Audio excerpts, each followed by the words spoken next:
रजनी को बचपन से ही पेंटिंग का बहुत शौक था। वो हमेशा से ही पेंटर बनना चाहती थी, पर उसके माँ और पिताजी ने उसको कभी भी इस चीज के लिए सपोर्ट नहीं किया और उसकी शादी नीरव से हो गई। नीरव रजनी को बहुत प्यार करता था, पर रजनी हमेशा चुपचाप ही रहती। वो इस शादी से खुश नहीं थी। वो ये शादी नहीं करना चाहती थी। उसे तो हमेशा से पेंटर जो बनना था। अपने इस सपने को वो नहीं पूरा कर पाई, इसलिए वो हमेशा उदास रहती थी। रजनी, बहुत ही बढ़िया फिल्म लगी है, कल देखने चले? नहीं जी, कल मुझे बहुत काम है, मैं नहीं जा पाऊंगी।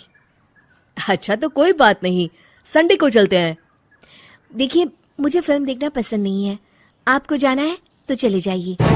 नीरव को मना करके रजनी वहां से चली जाती है और अपने बैग को खोलकर उसमें बंद पड़े ब्रश और कलर्स को देखकर रोने लगती है। रजनी, चलो ना कहीं बाहर खाने चलते हैं, कुछ तुम्हारी पसंद का। जी, मुझे नहीं जाना, मेरी तबीयत ठीक नहीं है। रजनी वहां से चली जाती है। नीरव को समझ नहीं आता कि रजनी उससे इतना दूर क्यों रहती है। वो जब भी उसके साथ वक्त बिताना चाहता है, रजनी कोई ना कोई बहाना बना देती है। एक दिन घर पर कोई नहीं था। रजनी घर का सारा काम जल्दी से खत्म कर लेती है। घर पर अकेले होने के कारण वो सोचती है कि वो आज पेंटिंग करेगी। वो अपने कमरे में जाकर पेंट ब्रशेस और कलर्स निकालकर जैसे ही कलर मिक्स कर रही होती है कि दरवाजे पर बेल बज जाती है। अब कौन आ गया इस वक्त? इतनी मुश्किल से तो मुझे पेंट करने का मौका मिला है। रजनी दरवाजा खोलती है तो उसकी सास अपनी सहेलियों के साथ खड़ी होती है और सब घर के अंदर आ जाते हैं। अरे बहू, सबको शरबत बनाकर पिला दे, बाहर तो बड़ी गर्मी है। उफ। जी। रजनी पेंट ना कर पाने से उदास हो जाती है। उसे गुस्सा भी आ रहा होता है कि उसने इस शादी के लिए हाँ क्यों कह दी। वो रसोई में जा रही होती है कि उसकी सास उसे रोकती है। बहू, सबके खाने का भी इंतजाम कर लेना, आज का लंच तो ये सब यहीं करेगी। हाँ। रजनी बिना कुछ कहे रसोई में चली जाती है। सबके लिए खाना बनाती है। सब खाना खाते हैं और रजनी घड़ी देखती है कि ये सब कब जाएंगे ताकि वो अपनी पेंटिंग कर सके। जब शाम होती है तब सब चले जाते हैं अपने घर। अरे बहू, सब तेरे खाने की तो बहुत तारीफ कर रहे थे, सबको बहुत अच्छा लगा खाना। आपको मुझे सुबह बताना चाहिए था ना कि आपकी सहेलियां आ रही हैं। पता भी है कितना वक्त लगा सारा खाना बनाने में। अरे बहू, तू ऐसे कैसे बात कर रही है मुझसे? तो और कैसे बात करूं? मैं इस घर की कोई नौकरानी नहीं हूं कि इतना काम करूंगी।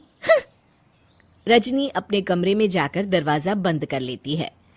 शाम को जब नीरव आता है तो उसकी माँ उसे पूरी घटना के बारे में बताती है। क्या रजनी ने आपसे इस तरह बात की माँ? हाँ, और पता नहीं उसे क्या हो गया है, शाम से बाहर भी नहीं आई है।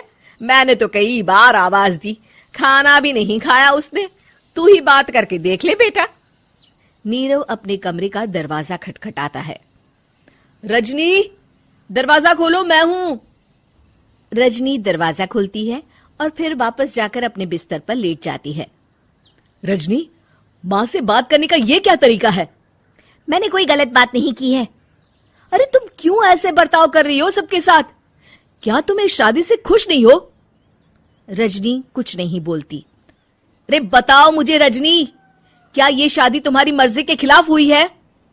हाँ, मैं ये शादी कभी नहीं करना चाहती थी। तुमसे क्या, मैं किसी से भी शादी नहीं करना चाहती थी। रजनी रोने लगती है।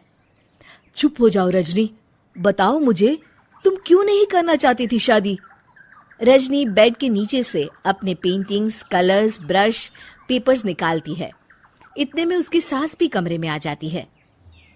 ये देख रहे हो, ये थे मेरे सपने।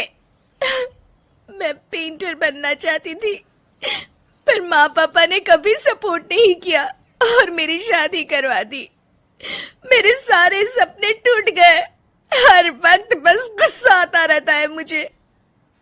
मैं जानती हूँ कि आप लोगों की इसमें कोई गलती नहीं है, पर मैं क्या करूं, मुझे समझ में नहीं आता।